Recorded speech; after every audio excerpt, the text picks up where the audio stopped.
Good afternoon, everyone. My name is Doug DeLor, Vice President of Sales at Givelify, and we're pleased to share important information about the government's COVID-19 second round of financing through the Small Business Administration's program. And this also includes the Paycheck Protection Program, also known as PPP. At a time when you guys see the news and the despair, we all need our faith communities more than ever. Churches, houses of worship, they're a place of comfort, refuge, and a beacon of hope, especially during this historic event. Our job here at Givelify is to help you keep the giving going so you can focus on caring for the community. So I want to take this opportunity, thank you for trusting us as your giving platform and for making Givelify the highest rated and the most used giving platform by over 40,000 churches, places of worship, and nonprofit organizations. For those guests watching today's webinar who are looking for an online and mobile giving platform, please visit givelify.com and sign up today. And it also has information for any questions you may have. So as we get started for the webinar, as we go through, please type your questions to the right, and we'll do our best to answer as many as possible at the end of the presentation. For those questions we're not able to answer here, I'll have information at the end. We'll ask you to join our Facebook group. It's called Givelify Community for Faith Leaders, and we'll be able to address unanswered questions there. I'd like to now introduce each of you to our featured speaker, Frank Sommerville. And Frank is a tax attorney and a CPA at Weycer, Kaplan, Pulaski and Zuber. Frank brings about 40 years of CPA and legal advice. And as we were talking earlier, his first presentation was to a church seminar in 1980 with about 100 members. So he has a wealth of knowledge on this. And with that, Frank, I'm going to turn it over to you. Thank you. Thank you, Doug, and welcome, everyone. Thank you for spending a little time with us. This is really important and timely information. We're going to talk about all of the COVID-19 programs that the government has created, and let you know that when churches are available. Today, we're going to talk about all of the stimulus packages that are currently out there and available, including the paid leave that is mandatory for everyone with more than one employee, the Paid Emergency Family Medical Leave Act. We're also going to talk about the PPP forgivable loans, which can turn into a grant. EIDL, which is an economic injury disaster loans, also available from the S.B.A. And we're going to talk about employee retention credits. And then we're going to talk about deferring the employer portion of the Social Security taxes. So let's get started with the paid leave. First of all of these programs that we're talking about are for 500 or fewer employees. This morning, we got new guidance from the S.B.A. that says it's a head count as of the date that you apply for the loan. It is part-time, full-time, everyone that may be employed is how you determine the 500. If you have more than one employee, you're required to provide paid leave if the employee has 30 days of tenure or not. Now, if you had to lay somebody off prior to March 1 and you're bringing them back, then it's the first time that you get a cumulative total of 30 days of tenure. If the employee is absent for a qualifying reason, the employer must pay up to 80 hours, or we call it 2 weeks because that's normally what most people work is 40 hours a week. If they're part-time employees, then you must pay them what their usual average number of hours over a 2-week period of time. Also mandatory that the employers must notify the employees of the availability of this paid leave. And the Department of Labor has posters to put out. You also can email that to all of your employees as well. And it's effective from April 1 until December 31st. And that's the only time that this paid leave will apply. Now, the qualifying reasons, if the employee is sick with COVID-19 or they are ordered to quarantine by a health professional, this is the stay in place order or the isolation orders that the governments, both state and local, have been putting into place. The other qualifying reason is if they must care for someone with COVID-19.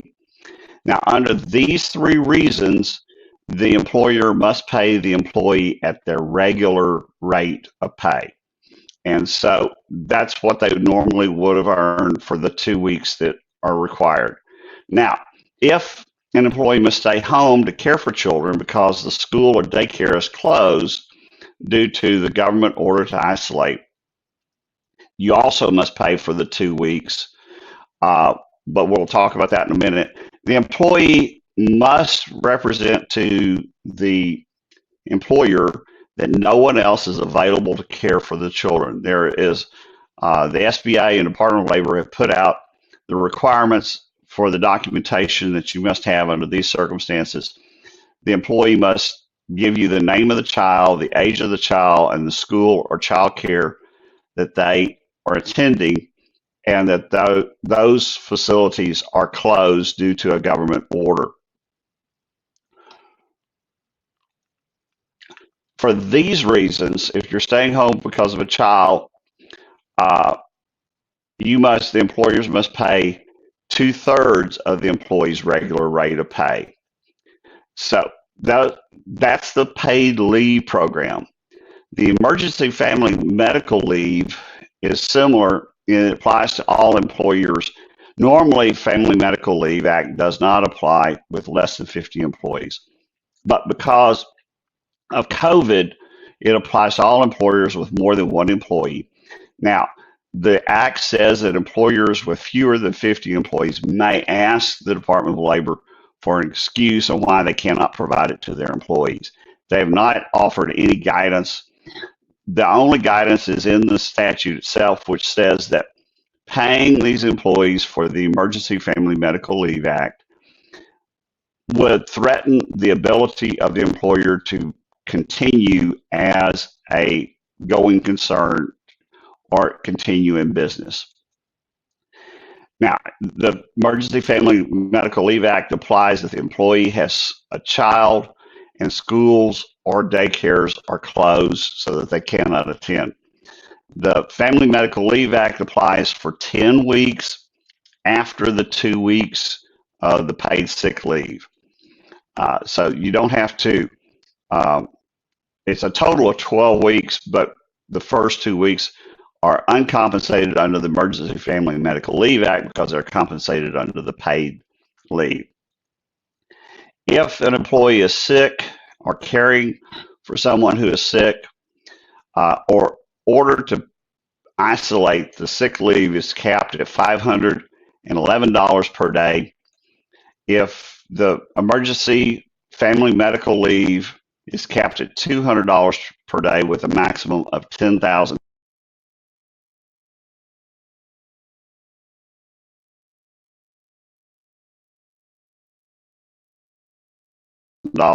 per employee. Both the state credit and the IRS is just now putting out those forms. So it's really the church, the employer is basically fronting the money and then getting it back. In theory, it's supposed to be a zero cost to the church. We all know that that's not entirely true. Okay. Well, most of you have signed on for is the PPP loans. And basically, the PPP loans is Payroll Protection Program loans. And this morning, we had a new round of funding.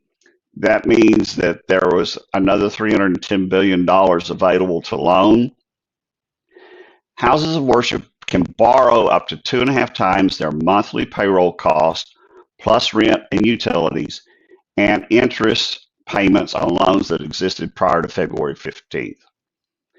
The S.B.A. looks at the average monthly payroll for the last 12 months or 2019, which is what most employers are using as the number.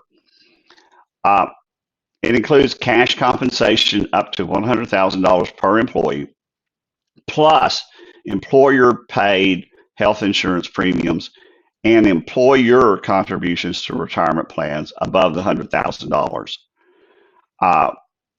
In addition to the payroll costs, you get rent, utilities, and interest on the mortgages. Utilities includes electricity, gas, water, telephone, internet, and transportation. I don't know how transportation got included in the definition, but that's what the S.B.A. has said.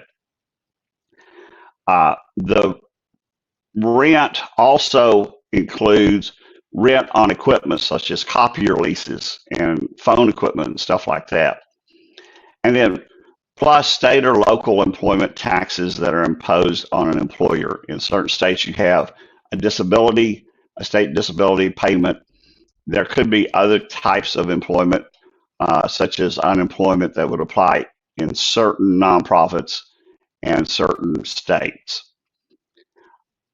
The other requirement is you had to have employees as of February 15th of 2020. And the leases and mortgages had to exist on February 15th. So it does not include independent contractors. We get that question a whole lot. And that one, the S.B.A. and Department of Labor said no, independent contractors are not counted. So you have to have W-2 income. The loan may be forgiven based on payroll, rent, utilities, interest for 8 weeks, 56 days after the receipt of the loan proceeds. The date of receipt of the loan proceeds is day 1 of the 56 days. Timing issue, because 8 weeks does not correspond to 2 months. So you could end up with a circumstance where the loan is greater than what you can spend in qualifying expenses. For example, if your loan is given on the 14th of the month, then 8 weeks later, your payroll that you normally make on semi-monthly would be payable on the 15th, so that 15th payroll would not be included. You also get to include healthcare premiums and retirement plan contributions that are employer paid. Forgiveness is based primarily on 2 components. First of all, cash that's spent on the qualifying expenses. Those are payroll expenses. Those are rent and utilities. You have to look at, the statute says that you had to have incurred and paid the expenses during the 8 weeks. We don't have any guidance on what that means at this point. The other component is full-time equivalent employees. Again, we do not have any guidance on what is a full-time equivalent employee. You have some sources within the S.B.A. and Department of Labor that say it's a 40-hour week. Some people have said that it's the Affordable Care Act equivalents, which is 30 hours per week. We just don't know how to measure it at this point in time. So you create a fraction and you multiply your qualifying expenses by this fraction. The top of the fraction is the average number of full-time equivalents during the 8 weeks after loan funding. The denominator is one of 2 numbers. It's either the full-time equivalents on a monthly basis from February 15th through June 30th. The average number of full-time equivalents on a monthly basis of January 1 through February 29. The employer gets to pick one of those 2 numbers. Now, the other third component that can come into play is if you have had layoffs since February the 15th, if you rehire all those employees at their full compensation by June 30th, then the loan can be forgiven up to 100% of the qualifying expenses. Another forgiveness reduction factor is if an employer reduces an employee's compensation by more than 25%. Now, we exclude everyone over $100,000 from that calculation, but that can also reduce the amount that's qualified. The amount over the 25% is not forgiven. Now, in addition to the PPP loans, the S.B.A. has economic injury, disaster loans, and grants. And that's still another type of program. Houses of worship may apply for a $10,000 economic injury disaster loan grant. Now, that will reduce the amount of that can be forgiven of the PPP loans if you also get that. You also can apply for up to a $2 million EIDL. Now, the difference between the EIDLs and the PPP loans are 1% interest and have to be either forgiven or paid within 2 years, and it's a 1% interest. The EIDL loans are typically 3.5% or 4%, and you can get up to 10 years, but that loan can never be forgiven. You have to pay it back. It's just over a long period of time. The employee retention credit, this is another option if you don't have a PPP loan or an EIDL loan or grant, then the employer can receive a credit for up to $5,000 per employee. Basically, to qualify for the retention credit, you must be located in an area that the government has an isolation order or shelter-in-place order, or have experienced a 50% drop in revenue when compared to the same quarter of 2019. Now, the biggest issue for houses of worship is it does not include minister compensation in the definition of an employee. So you don't get anything for the ministers on your staff, but you can get the $5,000, up to $5,000 for each employee that is a non-ministerial employee. And this minister compensation is solely for tax purposes. We're not including those who may qualify as a minister for Department of Labor purposes. Now, the credit is up to 50% of each employee's compensation, up to $10,000. That's how we get to the $5,000. Now, it only applies during isolation orders unless the 50% drop in revenue applies.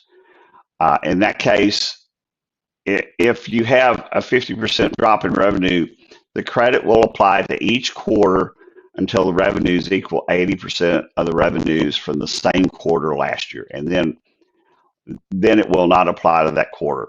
The $10,000 is cumulative over multiple quarters, so you can't get more than that for any one employee. If you have more than 100 employees, you only get the employee retention credit for employees who are not performing any services for the employer. So if they're telecommuting, if they're working from home, then the credit would not apply.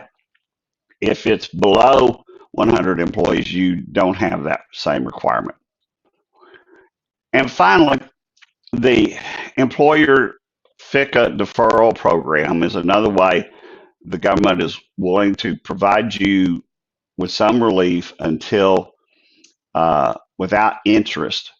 If you don't receive a PPP loan or an EIDL loan, then the employer may elect to defer payment of the employer portion of the Social Security and Medicare taxes. Basically, 50% of the deferred FICA is due December 31st of 2021, and the remainder is due December 31st of 2022. Again, this is going to be effective April 1 of 2020. And it does not apply at all if the employer has a PPP loan. If you have already made this election while your PPP loan is being processed, you haven't received the funding yet, you may still do the deferred FICA until your loan is funded. And then whatever that accrual is when you will pay, you will start and pay the 50% on those employees on December 31st of 2021 or December 31st of 2022. And you may not claim the FICA deferral to the paid leave and the emergency FMLA because you're not paying the employer portion of the FICA and Medicare taxes on those compensations. Doug, I think I ran through those pretty quickly, but I'm sure there's a lot of questions over there, and I want to make sure we have plenty of time for those. Yeah, thank you so much, Frank. I've been looking through the questions. First of all, for everybody on the webinar, we will be sending you a recorded version of this presentation through your registration. You provided the email, so that'll be sent to you, as well as the presentation slides. We'll put those into a PDF version so they're scalable. As a treasurer for my church for 7 years, I know the importance of sharing this with your finance committees and the people involved to make sure that you're well prepared. So we will get that out to you. No worries whatsoever. Frank, I'm going to go through, I've been capturing these questions, and I'm also going to address some of the questions we had through our Facebook group. So the first question, someone has asked, if I had a COVID-19 in March, is there no required employee pay? That's correct, because the law was not effective until April 1. Now, there is an open question on whether or not, if you got COVID-19 on March 30th, whether you would get 2 weeks as of April 1. We don't know the answer to that. If that leave period, that 14 days, overlaps into April, my suggestion would be to pay, if there is some of those 14 days after April 1, I think you need to pay it. Okay, very good. The next question, can an employee receive unemployment on top of the paid leave? They cannot receive employment while they are being compensated. So if their pay is continued on at full rates, but once you get to the reduced rates of the 2/3 pay and stuff like that, we have the pandemic unemployment program, which is available to employees of churches and ministries that did not pay into the unemployment system. This is different from the unemployment compensation that is normally administered by the states. Now, the states are implementing this on a state-by-state basis. The federal government is paying for it, but they have charged the state unemployment agency.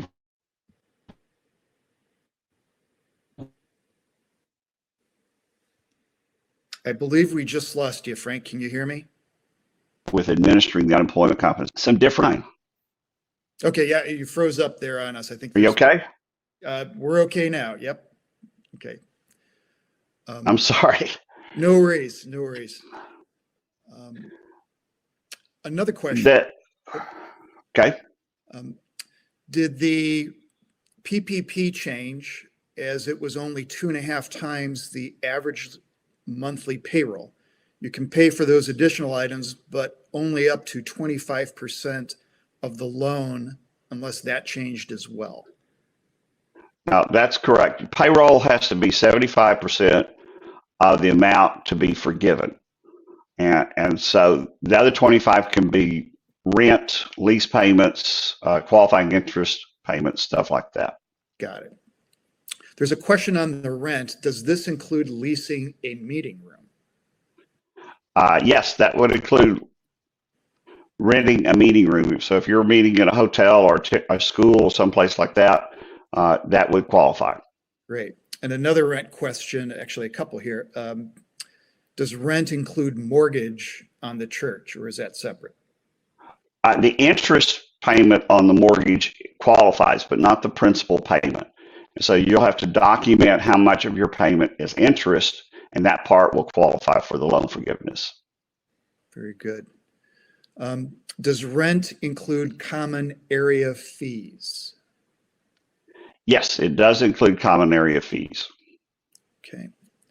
Whatever you're obligated to pay under the lease. Yep. And I think we answered this one. I was told 75% of the PPP loan received must be spent on employee pay. Yes. Is there a separate loan for 1099? And I'm actually going to dovetail because I know we had a question on Facebook, Frank, to explain the eligibility requirements between W-2 churches and 1099 churches. Can you address that? Sure.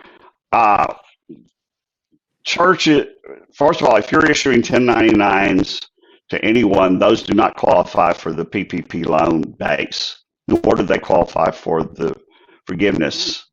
But if you have ministers on a W-2, which is the proper way to report minister compensation, you can include those ministers in the PPP loan base, including the housing allowance, and the amount that's paid to the ministers, including the housing allowance, is eligible for forgiveness. Great. Now after the 8 weeks are up, the 56 days, you will submit documentation to your lender, and the lender will have 60 days to determine how much is forgiven. And I'm sure we'll have some sort of process after that if you disagree with the lender. But you will go back to the lender and apply for the forgiveness, and then you'll get a decision from that lender. Very good. The next question, Frank, it's a statement and then a question. EIDL grant is based on the number of FTEs.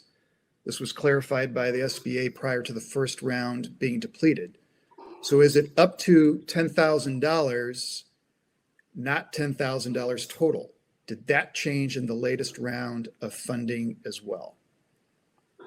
There is more money included in the new bill for the EIDL grants and for their loans, but it is $10,000 total. It has nothing to do with FTEs.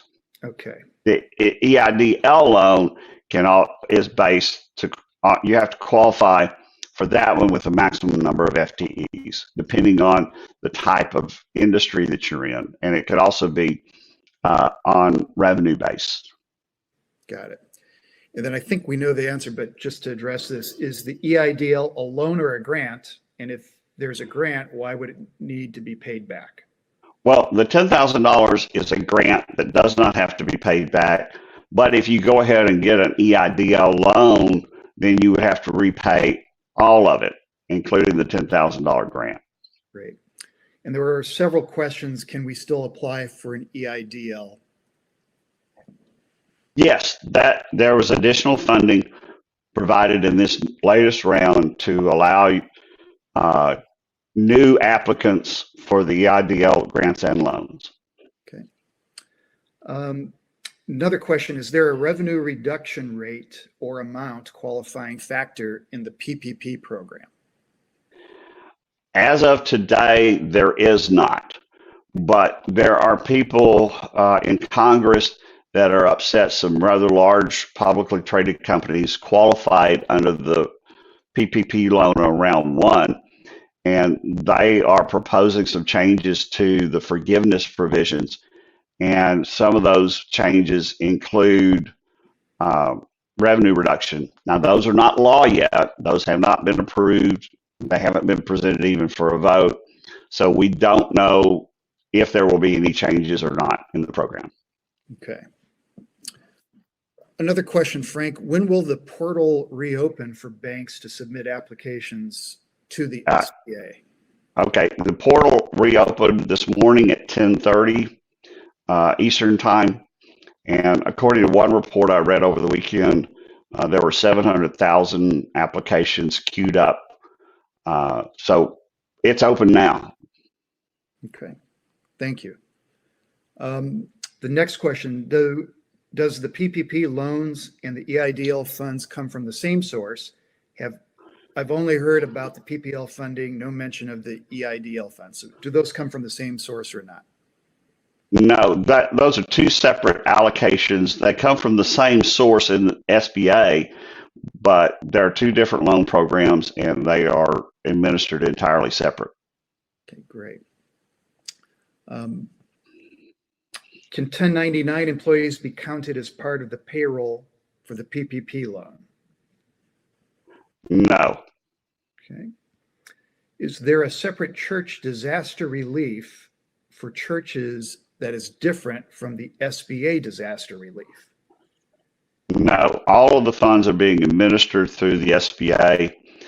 You're with all other nonprofit organizations that qualify for the EIDL or the PPP loans. Okay. There's a question, may loan proceeds be used to pay compensation amounts designated as housing allowance? Yes, Okay. those count. We got that answer last Friday, Great. or a week ago Friday. So we're in good shape on that. Are there any other forms of disaster relief instead of the PPP and the S.B.A disaster relief? There may be other programs at the state level. There are several states that have disaster programs that you can apply for and receive funds from. This is the only federal version of assistance. Okay. This is kind of a generic question, but it might be important. How do we apply for each type of loan? The PPP loan, you apply through a bank. We're strongly recommending that you apply through a smaller local bank or regional bank instead of the national banks. The large national banks, in fact, Chase, Wells Fargo, and Bank of America have all been sued because they favored large borrowers over the smaller ones. Remember, the average PPP loan on the first go round was a little under $150,000. And so there are a lot of large banks that were holding on to PPP applications, and they did not get submitted in time.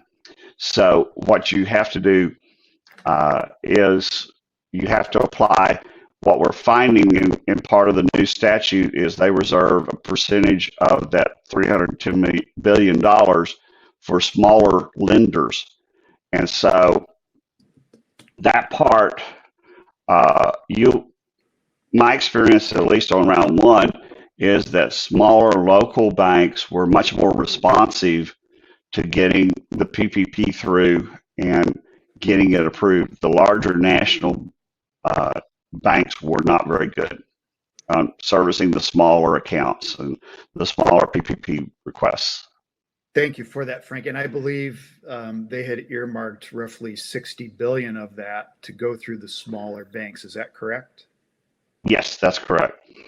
Great. Another question, does rent include virtual offices? We don't have an answer for that. Okay. We don't have any guidance.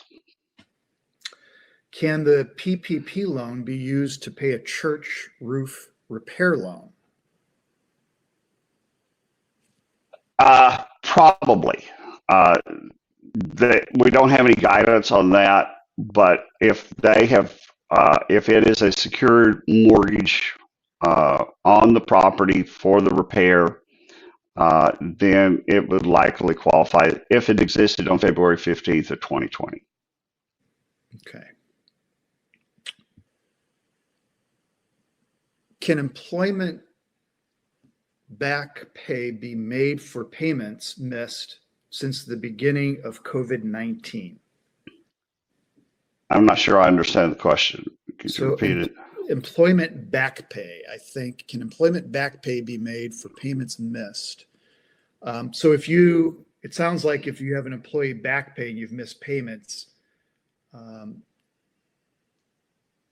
can that be made if it went into the beginning of COVID-19, I think is the question on this, Frank. But you furloughed employees and you did not keep them on your payroll.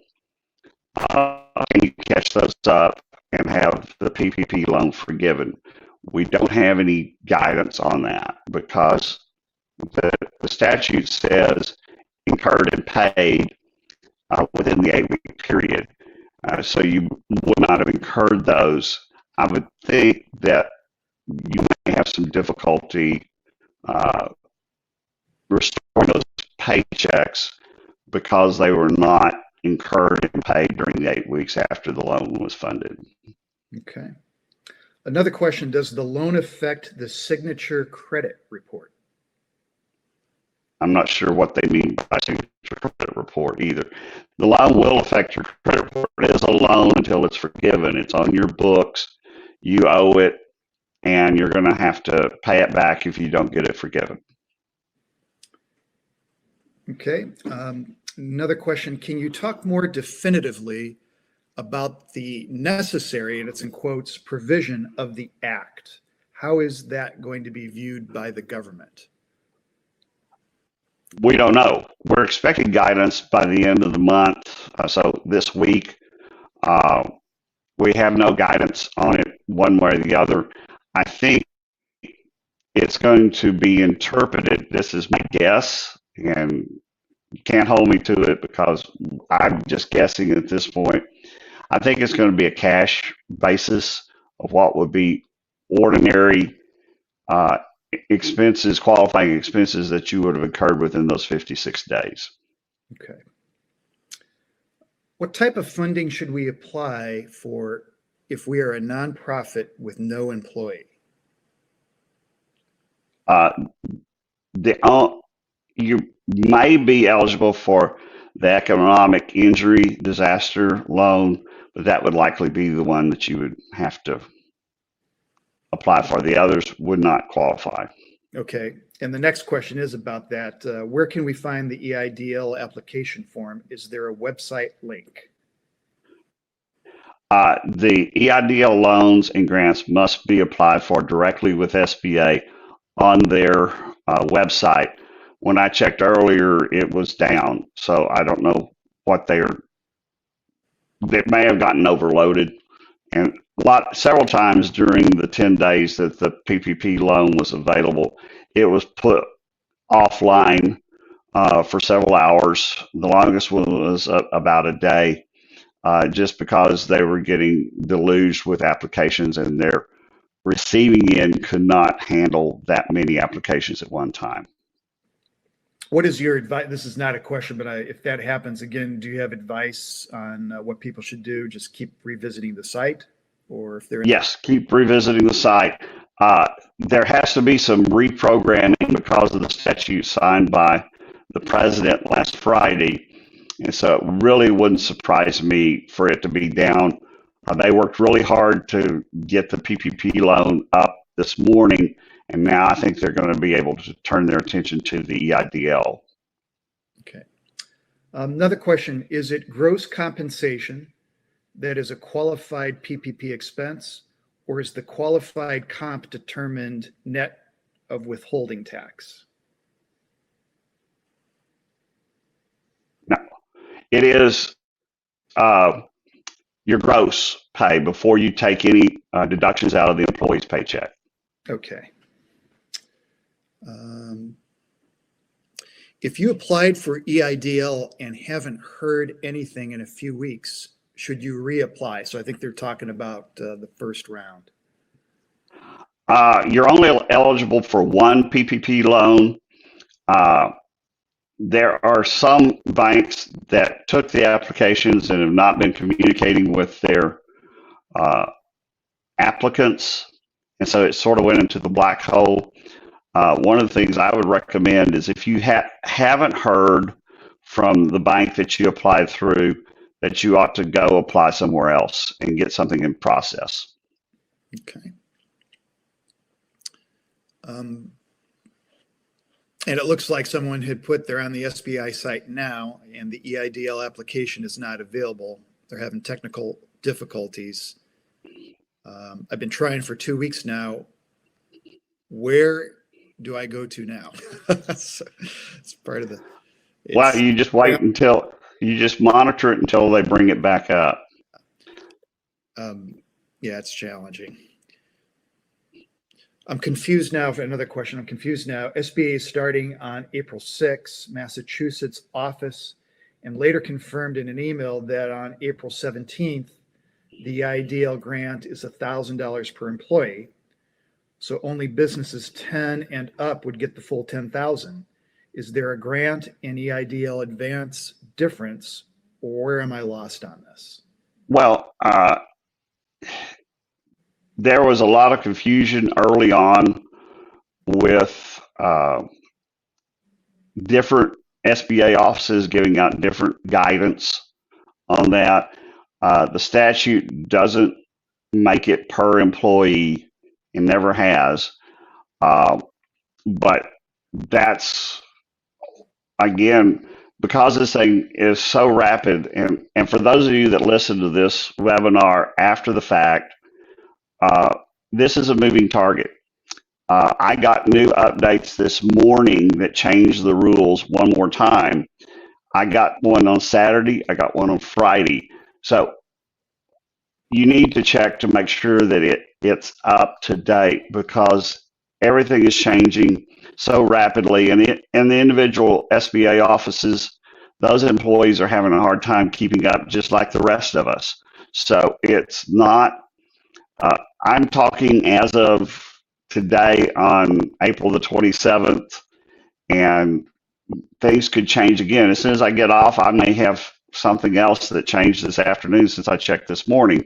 So there is, it's a moving target, and you guys have to think about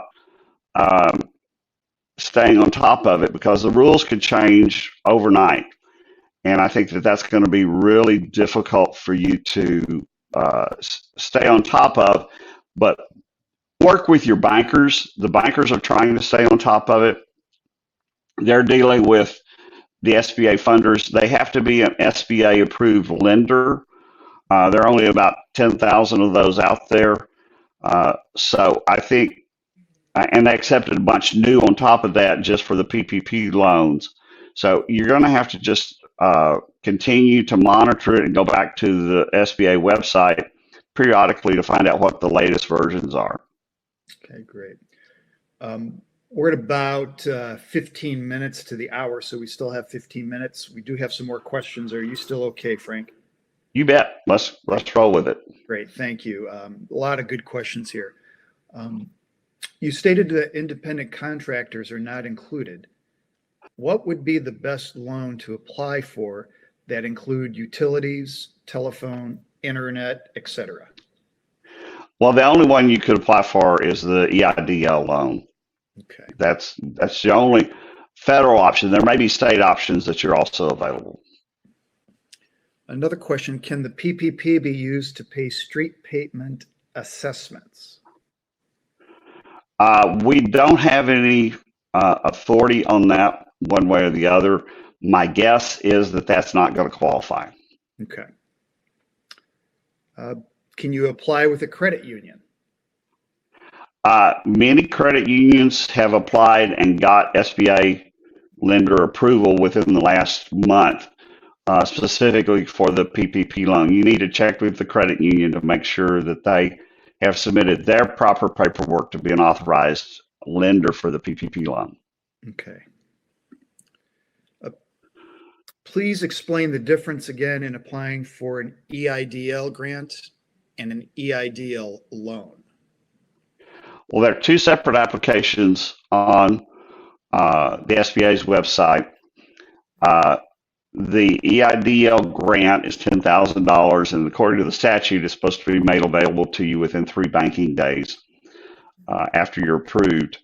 The EIDL loan is much more long-term. It's much more traditional loan. You have to go through and show the economic injury. Typically, not necessarily with EIDL, but many of the SBA loans require that you show that you have applied and been turned down for lending from other traditional sources, because on an EIDL loan, you're dealing directly with the SBA. You don't have a bank involved. And so you have to show the injury. It doesn't necessarily have to be property. There's another program for like hurricanes and tornadoes and stuff like that. This one is dealing with the economic injury, so that you haven't been able to operate or fully fund your operations.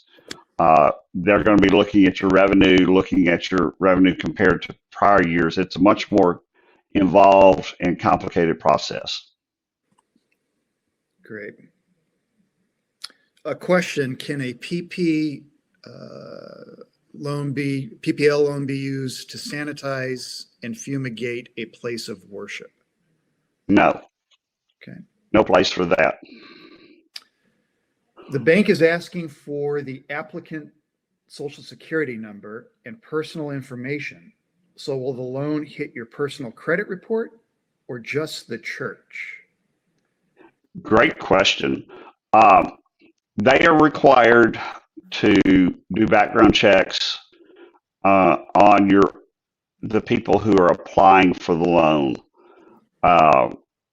That's because it's restricted to U.S. residents. It's restricted to those who are in the United States without a visa. You can't get the loan. So that's the purpose of why they're wanting that personal information.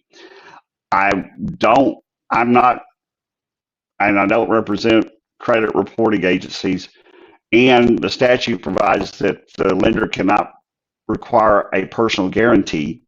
So I doubt that it's going to hit your personal credit reports. But again, somebody can more knowledgeable than me might answer that one. Good. Thank you for that. It looks like for now, new applications are not being accepted until those submitted have been completed. What are the chances of those who are now trying to submit applications? Well, on the first round, we had $349 billion. There was 1.6 million loans that were granted during that period of time. That took 10 days to use up. So that would be, 160, 170,000 per day. This time with 700,000 and a little bit lower amount, there's a good chance that it could be used up within a few days. I doubt that it's going to be available after this week. Okay. There was a question on a deadline to apply. Is there a deadline to apply for the EIDL grant? No. It's whenever they run out of money. Okay.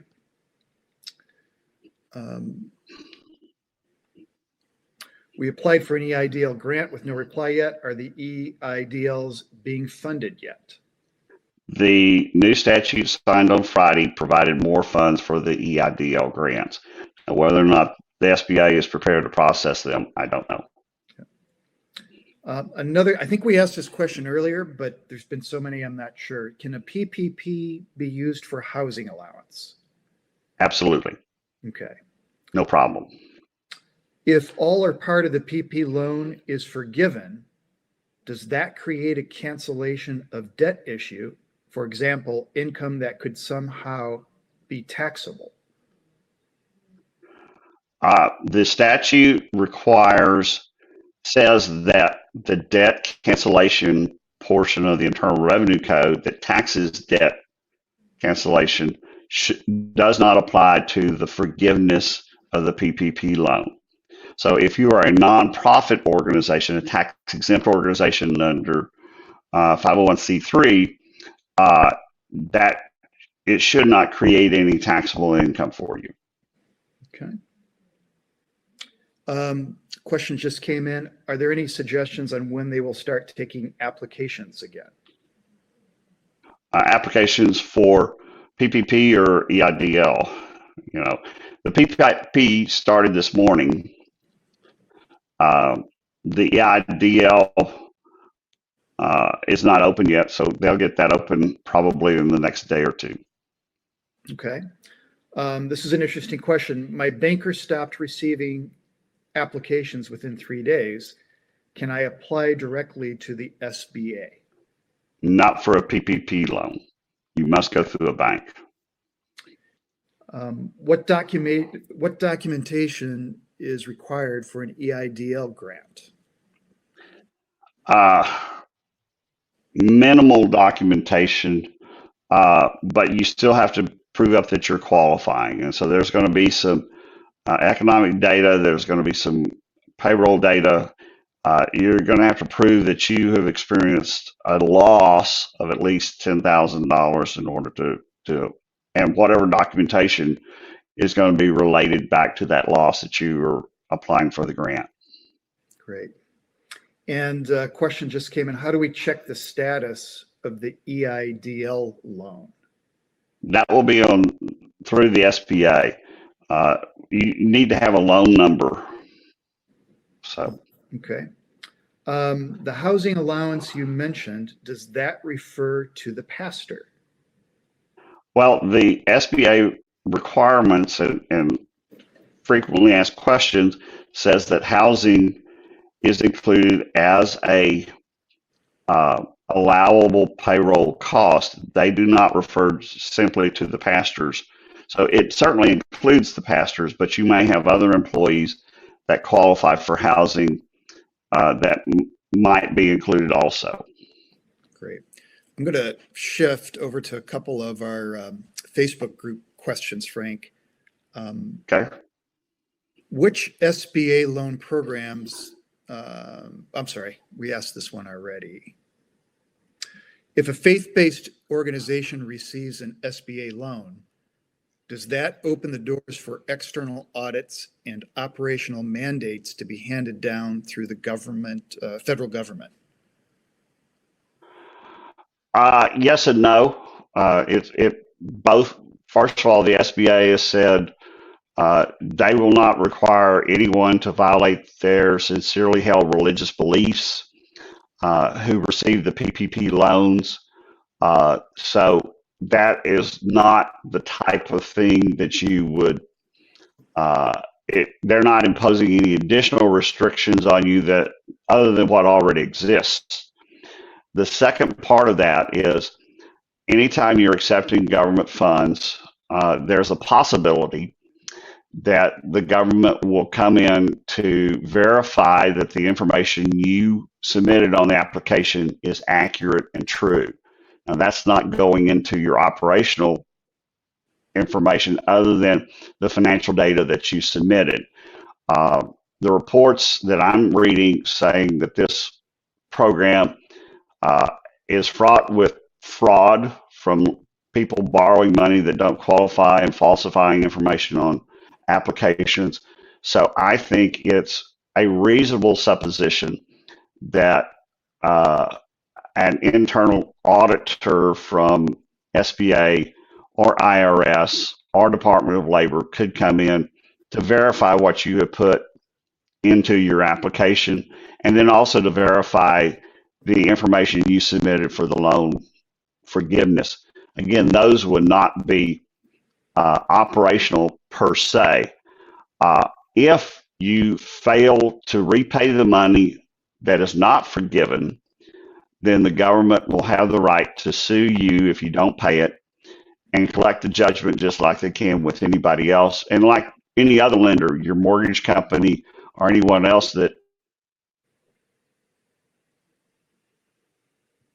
I think we lost you again, Frank.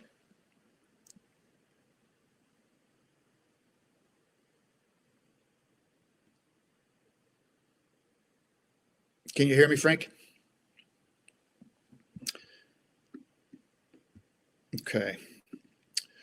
There were a couple more questions. Loans money to the church collection. Yep. Are you there, Frank? Can you hear me?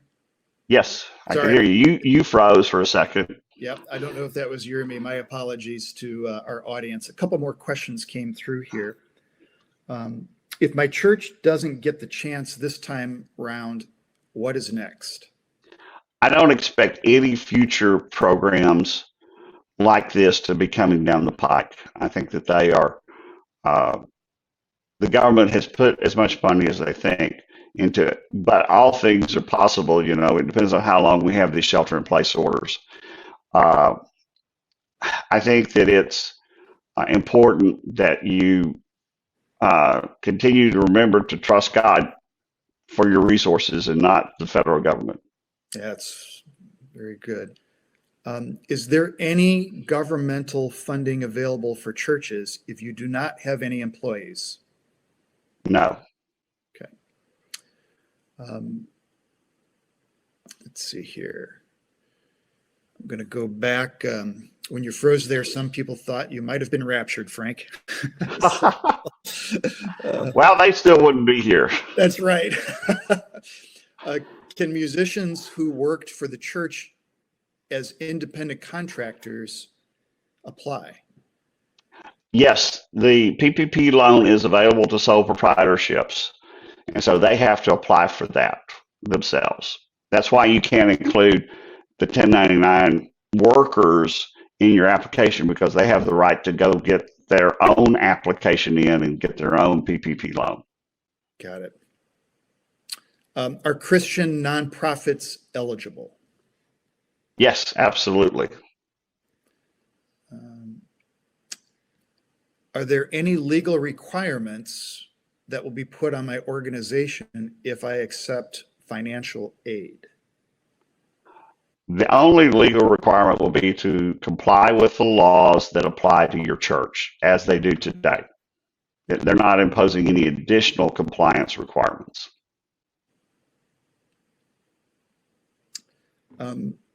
Is my organization disqualified for funding if it's associated with another faith-based organization like a diocese? The S.B.A. has come out with guidance on affiliation rules for nonprofits, especially for religious nonprofits, and most likely, yes. You should be able to apply for your from your parish or your church-related school, even though you're part of a diocese. Great. So we have one more question that just came in, and we'll have this as our last one because we have a couple minutes left here. What tax year documentations are required to apply for any of these loans or grants? Year 2018 or 2019, considering that tax year 2019 is not yet closed?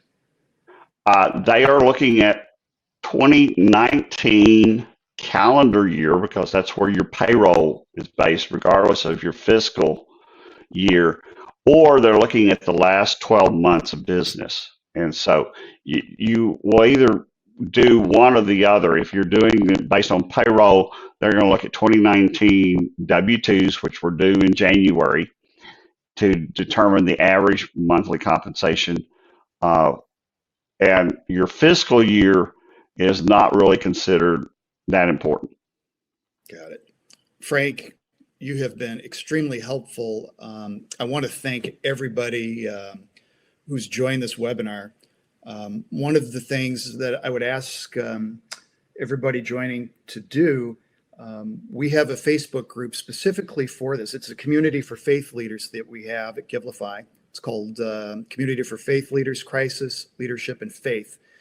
And this is a place not only where we can address questions like this, but it's for faith leaders to really give good advice on what you're doing and how you're handling the COVID-19 pandemic. What are you doing to uplift your communities and to really help the faith communities and the parishioners and the nonprofits? We also at Givelify, when you visit our Facebook, we have, for those of you that are looking for a truly uplifting experience, we have a program called Faith Responder, hashtag Faith Responder. And in times like this, we truly want to thank the spiritual communities and those leaders who are uplifting our communities. And we're asking for members of congregations or parishioners or people who have been touched and have seen the incredible acts that our leaders are doing out there to share your stories. Too often we hear about some of the negative things going on in national news with faith leaders, And there's not enough that's shown on the local community faith leaders. So I ask you to do that. With that, Frank, thank you so much. And if you're looking at these comments, everybody is so thrilled. One of the things that we're also doing at Givelify, we might be doing another webinar this week because I know there's, as Frank said, a lot of moving pieces. So be on the lookout for a potential new webinar this week and potentially a follow-up one next week around the subject. So with that, Frank, thank you. And for everybody. Thank you for having me. Yep. Please be safe. God Thank bless. you. Bye-bye.